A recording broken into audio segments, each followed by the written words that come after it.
And welcome to the Spoon Drawer. I'm Grace McWilliams. It's a rainy Mother's Day today in 2019. And I am making a post for my special non-moms out there. My non-moms, just for today. Because you deal with it every day, just like moms deal with being moms every day. And some of you are not happy about that because you've been robbed of the choice, maybe because of your infertility, your financial situation, your personal health. These are things, and that's what we're doing today in the Spoon Drawer. All right, so I'm going to begin with a quote, and it's actually from a man, oddly enough. That she bare children is not a woman's significance, but that she bear herself. That is her supreme and risky fate.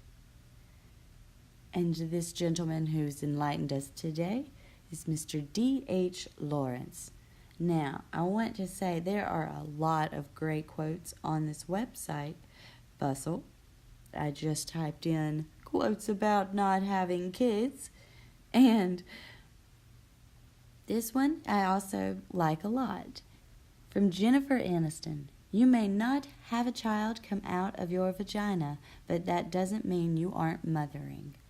So there's just a lot about the female ego tied up in the ability to reproduce and rear your own child. And a lot of the times this may not even be your personal feelings, but the societal pressures are reflected almost daily at times. And it can come to us in many forms. And a lot of the times we're not expecting to be forced to talk about our choices, or to even feel forced to talk about our choices is to not have children. So I'm going to bring up, in the particular case, if you're dealing with infertility or if you have autoimmune diseases and cannot have a child. Like if you cannot have a child. Now, I would love to believe that these people are coming from a good place when they're asking and handing you solutions for your life that they know very little about. And it can be very frustrating and annoying. So you almost have the feeling of why even give into that to talk about it, why speak out about it, why even open up that can of worms, because people are not receptive to an inability to have children. It's like it's a foreign concept to them. Okay. So when people ask, why don't you have kids? That is so rude, and you would think, oh my goodness, why even have to tell somebody how rude that is? Like, how do you not know that is such a rude question? But that doesn't stop people from asking. And so for me, I speak out because that is my form of bringing awareness to the situation. And like I said earlier, they may be coming from a nice place, but it's usually ignorant. And it's almost always annoying. So my answers are because I have autoimmune diseases that are hereditary. And the next thing they have for you is, well, you can adopt. And so that's what we're going to talk about for just a moment. When people assume that adoption will solve your problems, let's talk about why it may not. It is incredibly, incredibly expensive and costly. Oh my goodness, just outrageous. So for people to even just assume that that's a financial option for you is rude and begs a deeper conversation that you don't have to have. You do not have to have these conversations if you don't want to. But for me personally, I kind of like to point out that people have no idea what they're talking about in the most subtle ways, and answering their quick solutions that solve my problems with reasons as to why that is faulty and that would not work. It raises awareness in the end. So we're not also thinking about how much time it takes to adopt a child. That's not an overnight thing. That just doesn't happen in a guaranteed 9-month stretch of time. And there is a lot involved with that. The legal tape and just the hurdles and hoops that you have to jump through is draining and stressful, even on a healthy person. So that's a thing. Another aspect that people are not usually considering is, depending on what's written on that piece of paper from your diagnosis is in the past, you may not even be allowed to be granted the right to adopt. You might be told that you are not healthy enough, deemed by the state, to adopt. So I guarantee you, when they are handing out these solutions to adopt, since you can't have your own children, they have no idea. I mean, these are things. And the lack of a lawyer is also a problem that people don't consider, because not every place is just flooding with adoption lawyers, and that is such a specific type of law to practice. Not just anyone can do it because they're a lawyer. There's a lot of intricacies that you need a professional. You need somebody who is good. So the lack of a lawyer could even cause problems there. Now, a surrogate, that's outrageous. That's also just, I can't even, if that is a real solution somebody is trying to give me. No. And when we talk about foster care, which is a wonderful option, just like adoption, but particularly today for the women who are too weak to even take a bath, who can't even hardly go to work every day and take care of themselves with some quality of life, how would you be expected to take care of another human as well? I mean, it might be possible, but is it worth the risk for if it's not? And you don't have the money to hire a nanny. Maybe you don't even know where you would find a nanny.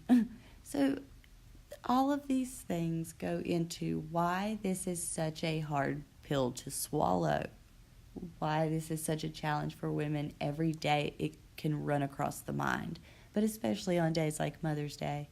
Also, I want to throw out there about adoption, because I have considered it largely in the past, and for my own reasons decided no on that. But you still don't get your big old cute pregnant belly.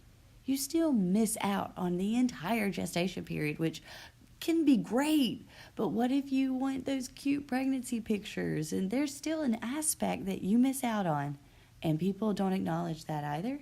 And I do, so that's why I'm mentioning it. And not being able to hear somebody call you mama is one of the most painful aspects, I think, of knowing whether you're fully on board or not on board with having kids. Just knowing that you don't have that option to make is that, it really must be great to hear mama come out of a little child's mouth with big eyes as they look up at you and say it. They're talking to you. Well, for those of us who won't hear that, I am not going to shy away from the fact it stinks. It downright is a crappy reality. And there's no fix for that. There's no answer. Do this, you'll feel better and you won't think about it anymore. No. You might think about it every day for the rest of your life, and I'm sorry. But if we can soften that thought process a little bit and maybe get a day every now and then where you feel okay about where you are in your life, despite the fact you do not have children, that does not make you any less of a person, regardless of how much you feel that was your path. It must not be.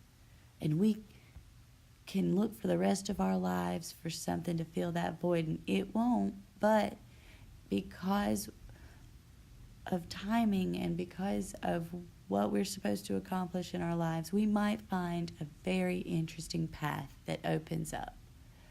Now, there are very little resources when we talk about coping mechanisms for not having kids. there's more that I found on secondary infertility than on just not being able to have kids in general. I thought that was appalling and it hurt my feelings. So that was no good. And I found some faux tips, is what I'll call them, like almost cliche, like, oh, just learn to accept it. Okay, that is a terrible piece of advice. Just learn to accept it. All right. Yeah, duh. I mean, of course it's something you have to accept. But let's is there a way? Is there a blueprint to get to the acceptance part? No, not unfortunately that I can give you today, but I promise I'm going to keep looking because I would love for a real professional to actually give us some tips for when these days are just horrible. Anyway, getting a pet, horrible tip. Don't hang out with people who have kids is the worst tip I saw online. I was horrified. So I'm not. That is, you can't. Your family's got kids, your friends got, you can't punish other people, okay? And I always say that when it comes to diseases and being hangry or pangry and being all out of whack all the time. You cannot punish others for what you're going through. Unfortunately, that's just not an excuse. So I got a couple, I don't even want to call them tips, just ways of maybe trying to kind of put that energy into something. For one, I will point out that the way I deal with a lot of things that have bothered me has been to work on a project that's not the best fix by no means, but it allows you to create a distraction that has a healthy goal involved, and a goal-oriented distraction is at least better than just sitting with your sadness and not knowing what to do, because sadness it's an inevitable part of life. So how you deal with these bouts of justifiable sadness, that can be key to how you grow and how you help others. So I like to look at goal-oriented projects as a way to create something out of that energy that you're carrying with you. Another thing is stream of consciousness writing is another way to get some of that stuff out. No, that's not going to fix the problem. But maybe you do just write baby 500 times down, all whatever is in your mind. Just from one thought to the next, just write it. At least it is not in that hamster wheel in your head going over and over again. So you've gotten it out in a physical way, which can be helpful. Once again, none of these are fixes.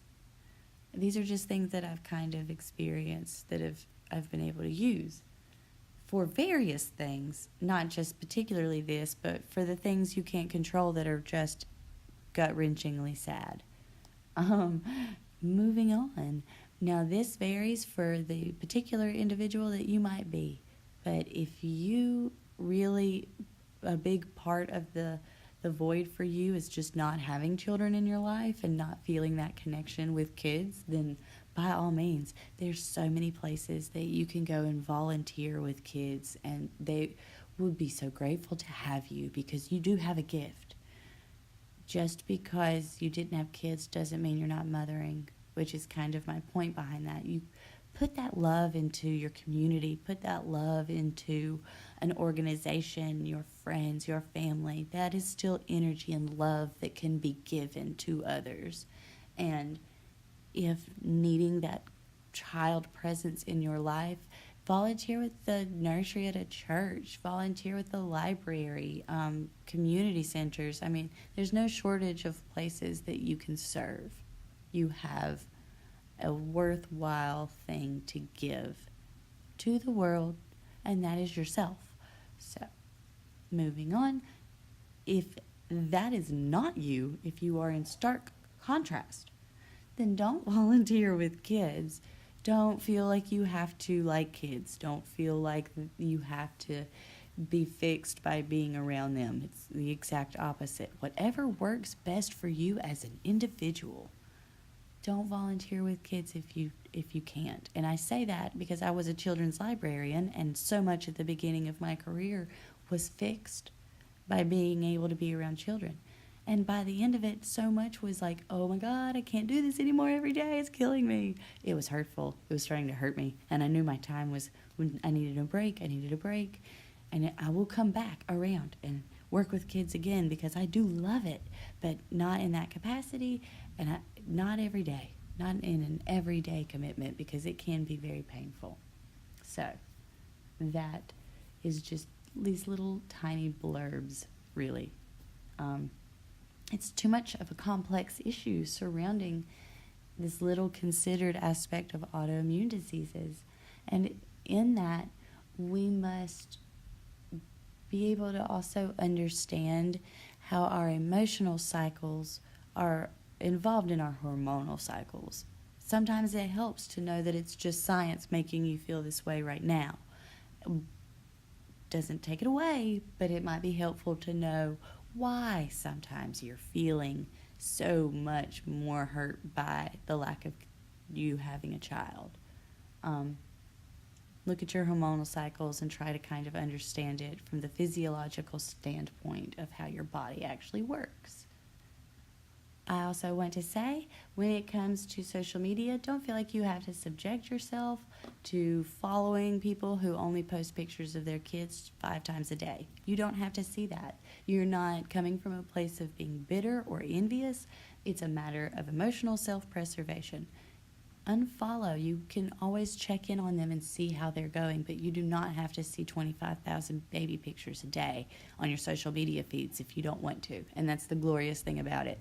People forget you can unfollow real quick if that's what you need in your life and replace that person with pictures of horses or wild, beautiful vacations. So, coming to an end shortly, but I have 2 more things I would like to mention when we are having those days where it's just not great to be childless. Read about great childless women. Read biographies, even little short blurbs about women who didn't have kids, and the amazing things that can open up because of that, and just their personal choices and their personal journeys, because great women have great stories, and we face great adversity, and being inspired by each other's facing of adversity can get us through bad times, and knowing that people's stories can really help. Being open to that. And then for my last little thing that I have gotten with this very specific, not being able to have kids, I've gotten a lot of peace from what I call my compensation prize.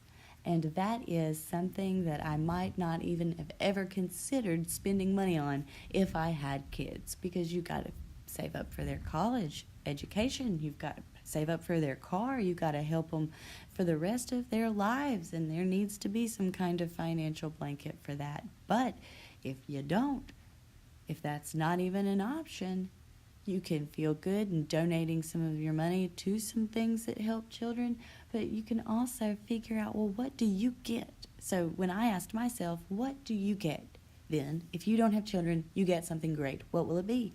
Once again, a goal. It's a goal for me. It's something to work towards. I want a great, fabulous pool and outdoor oasis, and I want to live on the water, and I want it to feel like a vacation every day that I'm in my home. And that is something, I would never, if I had a 5-year-old, think, oh, let me save and make sure that I have $10,000 to $25,000 to make my outdoor space the exact way I want it for the rest of my life. That would be selfish and crazy. But since I don't have to worry about some of these aspects of needing to save money, maybe that's what I get. Maybe that is what I get. Because you could have a sports car, you could have a timeshare in a tropical location. You can have whatever you want in place of it, and just know you're still saving money. And it doesn't have to come tomorrow. It can come 5 years from now, but you'll know when you finally get it, that sense of delayed gratification, and then something that you can enjoy far into the future. And even just using that as a distraction,